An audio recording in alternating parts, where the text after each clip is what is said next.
Varicose veins కి సరైన చికిత్స కోసం సంప్రదించండి ఎవిస్ హాస్పిటల్.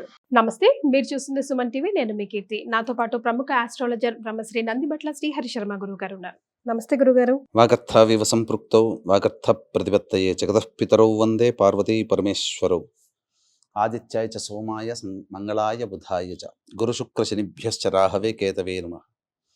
శృంగేరి జగద్గురు పీఠాధిపతులకి, కంచిపీఠాధిపతులకి నమస్కారములు తెలియజేసుకుంటూ కార్యక్రమాన్ని ప్రారంభిద్దాం. గురుగారు, అస్సలు పిల్లలు లేని తల్లిదండ్రులు కానీ, లేదంటే మగ పిల్లలున్న తల్లిదండ్రులు కానీ, వాళ్ళకి ఏమైనా పిల్లలకి గండ దోషాలుంటే అవి తొలగిపోవడానికి మాఘ పౌర్ణిమ రోజు ప్రత్యేకంగా చేయాల్సిన దాన ధర్మాలు కానీ, పూజలు కానీ ఏమైనా ఉన్నాయంటారా? మనకు జీవితంలో పైకి ఎదగడానికి కుటుంబం అనేటువంటిది ఆసరా మనకు కావాలి. కుటుంబం అంటేనే భార్య, భర్త, తల్లిదండ్రులు, పిల్లలు. ఎవరికైనా కానీ కనిపించినటువంటి పిల్లల మీద మమకారం అందరికీ ఉంటుంది, ప్రతి ప్రాణికి కూడా ఉంటుంది. మనమేమీ తీసిపోలేదు. కానీ చాలామంది ఇప్పుడున్నటువంటి కలి ప్రమాణాన్ని అనుసరించి చూసుకున్నట్లయితేనమ్మా, యుగ యుగాల నుంచి కూడా చిన్నతనంలోనే మరణించేటువంటి పిల్లల్ని చూసి బాధపడే తల్లిదండ్రులు చాలామంది ఉన్నారు. అంటే మనం ఇప్పుడు హెచ్చరించాల్సినటువంటిది కాదమ్మా, యుగ యుగాల నుంచి మనం చూస్తూనే ఉన్నాం. చిన్నతనంలోనే చాలామంది పిల్లల్ని కోల్పోయిన తల్లిదండ్రులు అనేటువంటి వాళ్ళు ఉన్నారు. ఎందుకు కలుగుతుంది అనేటువంటి అంటే అవి తల్లిదండ్రులు చేసినటువంటి గత జన్మలలో చేసినటువంటివి పాపకృత్యముల ప్రభావం వలన అవి పిల్లలకు అంటుకుంటాయి. ఇది ఖచ్చితం. ఇది కర్మశాస్త్రంలోనే చెప్పబడి పడవలసిందే, ఖచ్చితంగానమ్మా. అందుకనే పిల్లలు బాగా ఇబ్బంది పడుతున్నారు అనుకోండి, ఏ జన్మలో మనం ఏం పాపం చేసామో మనం పిల్లల్ని కానీ ఇలా వాళ్ళు బాధపడుతున్నారు అని చెప్పి వాపోయే తల్లిదండ్రులు చాలా మంది ఉన్నారు. కరెక్టే, కానీ నేను చేసుకున్న పుణ్యఫలం ఏది రాదా? ఇప్పుడు చేసుకునే పుణ్యఫలము వచ్చే జన్మకు ఉపయోగపడుతుంది, ఇప్పుడు కాదు. కాబట్టి మనం ఇప్పుడు అనుభవిస్తున్నాము పిల్లల ద్వారా. అన్నిటికంటే ముఖ్యంగా వాళ్ళ ఆయురారోగ్యాలు ముఖ్యమమ్మా. ఒక్కరోజు జ్వరం వస్తేనే ఆ తల్లి పడే బాధ ఎంత ఉంటుంది. తండ్రి గుంభనంగా ఉంటాడు, కానీ తల్లి బాధపడుతుంది. అటువంటి బాధలన్నిటికీ కారణం మనం ఏంటంటే గత జన్మలలో చేసినటువంటి వాగ్దాన భంగములు కానీ కావచ్చు, లేదా ఏదైనా పూజలు సకాలంలో చేసినా వాటిని విధి విధానంగా చేయలేకపోవడం వల్ల వచ్చే దోషం కూడా మనకు భవిష్యత్తు జన్మలకు పడుతుంది. మాట ఇచ్చి అది తప్పిపోయినా అంతే, పూజ చేసే విధానంలో తప్పులు ఏర్పడినా కూడా మనకి ఉంటుంది, పాపం వస్తుందంటారా గురుగారు? దీనికి ఒక ఉదాహరణ చెప్తానమ్మా. వీక్షించేటువంటి సుమన్ టీవీ ప్రేక్షకులు కూడా జాగ్రత్తగా గమనించండి. ఎందుకనంటే ఇప్పుడు చెప్పబోయేటువంటిది మగపిల్లలు ఉన్నటువంటి తల్లిదండ్రులు ఖచ్చితంగా ఆచరించాల్సినటువంటిది కేవలం మాఘ పౌర్ణమి రోజునే తప్ప ఇంకెప్పుడు కాదు. కాబట్టి ఈ మాఘ పౌర్ణమి రోజున విశిష్టతకు సంబంధించినటువంటి ఒక కథ ఉందమ్మా. పూర్వము గృత్స్నమద మహర్షి అనేటువంటి వ్యక్తి జన్హుం మహర్షితో సంవాదములు జరుగుతుండగా ఒక విచిత్రమైనటువంటి కోరిక అడిగాడు. మహాముని, ఎవరైనా పిల్లలు తల్లిదండ్రులు ఉన్నటువంటి వాళ్ళు, ముఖ్యంగా మగపిల్లలు, ఎందుకంటే వంశాంకురాలు, వంశం ముందుకెళ్తుంది కాబట్టి ఇక్కడ ఆడపిల్లలను తక్కువ చేస్తున్నట్టు కాదమ్మా. మగపిల్లలు ఉన్నటువంటి తల్లిదండ్రులు ఖచ్చితంగా ఈ మాఘమాసంలో ఆచరించాల్సినటువంటి విధానము, పూజా విధానము కానీ, చెయ్యవలసినటువంటి దానము కానీ ఏమైనా ఉందా? ఎందుకంటే పిల్లల యొక్క ఆరోగ్యమే ప్రధానం ఇక్కడ. కాబట్టి వాళ్ళకి గండ దోషాలు, అపమృత్యు భయ దోషాలు లేకుండా ఉండాలంటే ఏం చెయ్యాలి, మాఘమాసంలో ఏమైనా ఉందా అని అడిగాడు. అప్పుడు జన్హు మహాముని పురాణాంతర్గతమైనటువంటి విషయాన్ని ఒకటి తెలియచేశాడు.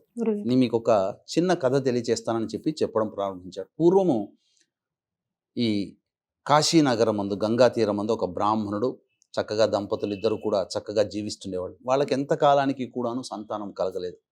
అంతటా ఏదైనా దేవతా ఉపాసన చేద్దామని చెప్పి ఆ బ్రాహ్మణుడు విష్ణుమూర్తిని ఎన్నుకొని విష్ణుమూర్తిని తదేకముగా ధ్యానము చేస్తూ, జపము చేస్తూ తపస్సును ఆరంభించాడు. ఆ తపఃఫలిత కారణముగా విష్ణుమూర్తి ప్రత్యక్షమై ఏం కావాలనంటే వంశాంకురం కావాలని అనగా ఆశీర్వదిస్తాడు.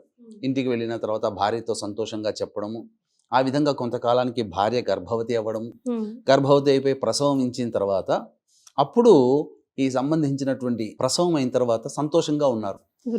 అప్పుడు ఈ నారద మహాముని ఆ ఇంటి గుండా వెళుతూ ఆ బ్రాహ్మణుని ఇంట్లోకి వెళ్ళి ఆ యొక్క బాలుడిని చూసిన తర్వాత, ఈ బాలుడికి 12వ సంవత్సరం వచ్చిన తరువాత అతనికి మరణగండం ఉందని చెప్పి వెళ్ళిపోతాడు. ఓ అంతటా భార్యాభర్తలు ఇద్దరు కూడా చాలా బాధపడుతుంటుంటారు.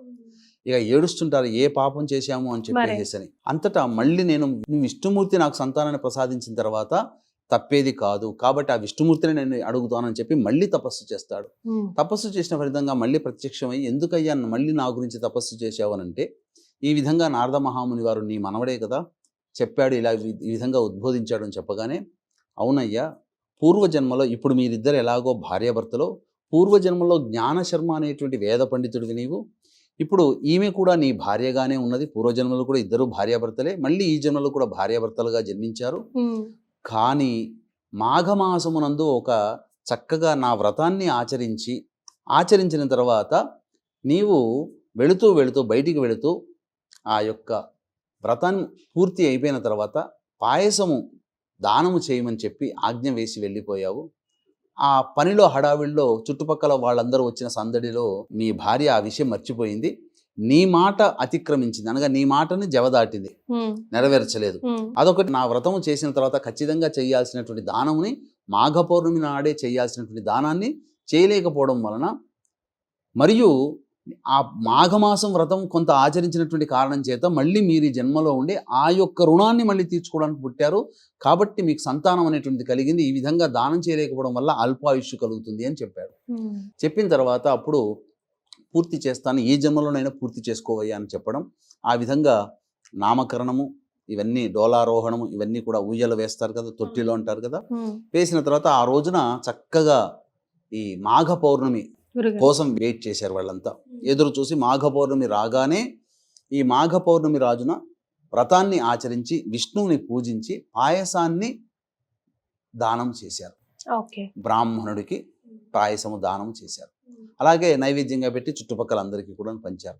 కాబట్టి వీక్షించేటువంటి ప్రేక్షకులు కూడా ఈ రోజున, అనగా మాఘ పౌర్ణమి రోజున, ఈ సంవత్సరం ఫిబ్రవరి 12వ తారీఖు రోజున వచ్చింది కావున వీలైతే కొన్ని నియమాల్ని పాటిస్తూ వ్రత విధానాన్ని కనుక చేసినట్లయితే, ఏ నియమాలు అనేటువంటివి మనం తెలియచేద్దామా వీక్షించేటువంటి ప్రేక్షకులకు కూడా గమనిక. ఇంతకుముందు మాఘ పౌర్ణమి సందర్భంగా ప్రయాగ క్షేత్రంలో కార్యక్రమాలు చేయిస్తామని చెప్పి ఉన్నాం. కానీ ఇంతకుముందు జరిగినటువంటి సంఘటనల కారణం చేత, ప్రజలు కోట్ల మంది వస్తున్నటువంటి కారణం చేత, అక్కడ కార్యక్రమాలు చేయడానికి యోగి ప్రభుత్వం అనుమతించలేని కారణం చేత, ఈ మాఘ పౌర్ణమి రోజున జాతకరీత్యా ఉన్నటువంటి అన్ని రకాల దోషాల నివారణకి, అలాగే గత జన్మ కర్మదోషాలు ఉంటే ఈ జన్మల్లో బాధపడుతుంటాం కాబట్టి గత జన్మ కర్మదోష నివారణ తిలహోమాలు, మరియు 2025 సంవత్సరం శని ప్రభావం అన్ని రాశుల వారికి ఉంది కావున శని దోష నివారణ హోమాలు పర్ హెడ్ 2100 రూపాయలకి ఈ యొక్క శ్రీశైల క్షేత్రంలో చేయించడం జరుగుతుంది. అవకాశం ఉన్న వాళ్ళు కార్యక్రమ తదనంతరం కాంటాక్ట్ చేసి పూర్తి వివరాలు తెలుసుకోవచ్చు. ఆ రోజున నియమాన్ని పాటించాల్సినటువంటిది, వీలైతే మాఘ పౌర్ణమి రోజున ఉపవాస నియమాన్ని పాటిస్తూ సాయంకాలం ప్రదోషకాల సమయానికన్నా ముందు కాలకృత్యాదులు తీర్చుకొని బ్రాహ్మణుని పిలిపించుకొని సత్యనారాయణ స్వామి వ్రతాన్ని ఆ రోజు ఆచరించాలి. ఆచరించి పాయసాన్నము నైవేద్యముగా పెట్టి, అలాగే ఆ వచ్చినటువంటి బ్రాహ్మణుడికి పాయసాన్ని ఆ విధంగా దానం చేయాలి. చేసినట్లయితే వీక్షించేటువంటి ప్రేక్షకుల్లో మగపిల్లలు ఉన్నటువంటి తల్లిదండ్రులు అందరూ కూడా ఈ విధంగా చేస్తే భవిష్యత్తులో, అనగా బాలారిష్ట దోషాలు అనేటువంటివి 8, 12, అలాగే 8, 16, 24, 32 సంవత్సరాల వరకు కూడా బాలారిష్ట దోష ప్రభావాలు కొన్ని జాతకాల ప్రకారం ఉంటాయి కావున, కాబట్టి వీక్షించేటువంటి ప్రేక్షకులకి భవిష్యత్తులో మీ పిల్లలకి ఇటువంటి గండ దోషాలు లేకుండా ఈ యొక్క పని మాఘ పౌర్ణమి రోజున మాత్రమే చేయాల్సింది. మళ్ళీ ఇట్లాంటిది చెయ్యాలి అని అంటే మళ్ళీ వచ్చే మాఘ పౌర్ణమి వరకు ఎదురు చూడాల్సినటువంటి పరిస్థితి. కావున చక్కగా మీరు మీ పిల్లల కోసమే ఈ యొక్క పురాణాంతర్గతమైనటువంటి పరిహారాన్ని మీకు తెలియచేయడం జరిగింది. కావున చక్కగా అందరూ ఆచరించండి, తరించండి, మీ పిల్లలకి గండదోషములు లేకుండా కాపాడుకోండి. ఇదొక్కటే విన్నపం, సవినయంగా మీకు తెలియచేస్తున్నాను. ఎందుకంటే అందరూ బాగుండాలి. ఎందుకు? పురాణాంతర్గతంగా సాక్షాత్తు విష్ణువే బ్రాహ్మణుడికి చెప్పినటువంటిది. ఇదంతా కూడాను సత్యము సత్యము సత్యము. దైవం ఉంది అనంటే ఈ కథ కూడా ఉన్నది, జరిగిందే. కాబట్టి ఎవ్వరు కూడా ఇది కథగా కాకుండా చరిత్రగా జరిగినటువంటి విధానంగా తీసుకొని మీ పిల్లలు నిండు నూరేళ్ళు ఆరోగ్యంగా ఉండడం కోసం మీరు ఏ జన్మలో, గత జన్మలోనమ్మా, మీరైనా నేనైనా ఎవరైనా గురుగారు గత జన్మలలో ఏం చేశామో మనకు తెలియదు. తెలియదు కాబట్టి కానీ మనము ఇప్పుడు బాగున్నాం, మన పిల్లలు బాగున్నాం, మనం పుణ్యం చేశాం, మన పిల్లలకి పుణ్యం వస్తుందంటే గత జన్మల్లో చేసింది వెంటాడుతుంది కదా. మరి కాబట్టి రాత్రి తిన్నది అరక్కపోతే తెల్లారి వాంతి చేసుకోవాల్సిందేగా, శిక్షణ అనుభవించాలి. అంతే కదా గురుగారు. అంతే కదమ్మా, ఫుడ్ పాయిజన్. ఎస్. అలాగే సో ఇవి ఎక్కువ పెద్దగా కష్టం కూడా ఏం ఏమీ లేదు. లేదమ్మా. సత్యనారాయణ వ్రతం చేయడం, పాయసం. ఇంకా విశేషం ఏంటంటేనమ్మా, చాలా మంది వ్రతం చేసుకోలేని అవకాశాలు కూడా ఉన్నాయి. సత్యనారాయణ వ్రతం చేసుకోవడం, పాయసం, బ్రాహ్మణుడితో పాటికి వచ్చిన వాళ్ళకి ప్రసాదం నివేదన చేయడం చిన్నదే కాబట్టి చేసుకోవచ్చు. కానీ చేసుకోలేని వాళ్ళకి ఏమైనా ప్రత్యామ్నాయం ఉందా గురుగారు? వ్రతం చేసుకోలేనటువంటి వాళ్ళు కూడా ఉంటారు కదమ్మా. ఎందుకంటే బ్రాహ్మడు అవైలబుల్ ఉండకపోవచ్చు. కానీ ఏ ఊళ్ళోనైనా దేవాలయం ఉంటుంది కదా, Yes. ఆ దేవాలయంలో బ్రాహ్మడు ఉంటాడు కదా, ఆ బ్రాహ్మణుడికి ఆ దేవాలయంలో దానం చేయండి, ఆ వచ్చినటువంటి భక్తులకి పంచుతాడు, లేదా ఆ దేవాలయంలో ఇచ్చినా సరిపోతుంది. దానికి ఏమైనా కొలతలు ఉన్నాయా గురుగారు? ఏమీ లేవమ్మా, ఎవరి శక్తి కొలది వాళ్ళు చేయాలి. కొలతలకి అన్నం పాయసం గురుగారు, లేకపోతే సేమియా పాయసం? బెల్లం పాయసం, బెల్లం పాయసం. బెల్లం పాయసమే దానం చేయాలి. ఒకవేళ ఇంట్లో సత్యనారాయణ వ్రతం చేసుకోవడం వీలు కాకపోతే ఏ ఆలయంలో అయినా అర్చకులు ఉంటారు కాబట్టి వారికి దానం చేసినా సరిపోతుందంట. గురుగారు, మరి ఒకవేళ దేవాలయమే లేదు, సత్యనారాయణ వ్రతం కూడా ఇంట్లో చేసుకోలేకపోతున్నాం ఏదైనా కారణం చేత, కొంతమందికి సూతకం అది కూడా ఉంటుంది, బట్ నేను చేయాలి అనుకుంటారు, అలాంటి వాళ్ళకి ఏమైనా ఆల్టర్నేట్స్ ఉన్నాయా? అలాంటి వాళ్ళకి ఆల్టర్నేటివ్స్గా చెప్పాలంటే కొన్ని పరిహారాలు చిన్న చిన్నవి ఉన్నాయమ్మా. ఇంట్లో తులసి చెట్టు అయితే ఉంటుంది కదా, తులసి చెట్టు దగ్గర ఆవు నేతితో దీపారాధన చేసి విష్ణు అష్టోత్తరం 3 సార్లు కానీ, విష్ణు సహస్రనామ పారాయణం కానీ చేసి పాయసాన్నం నైవేద్యంగా పెట్టి దేవాలయంలో ఇచ్చవచ్చు, లేదా ఎవరికైనా పంచవచ్చు. ఓకే. సాక్షాత్తు విష్ణుమూర్తికే ఇస్తున్నానని భావన చేయవచ్చు. ఓకే. లేదు, ఈ రోజున ప్రతి పుణ్యక్షేత్రంలో అన్నదాన క్షేత్రాలు అనేటువంటివి ఉన్నాయి కదా. అవునండి.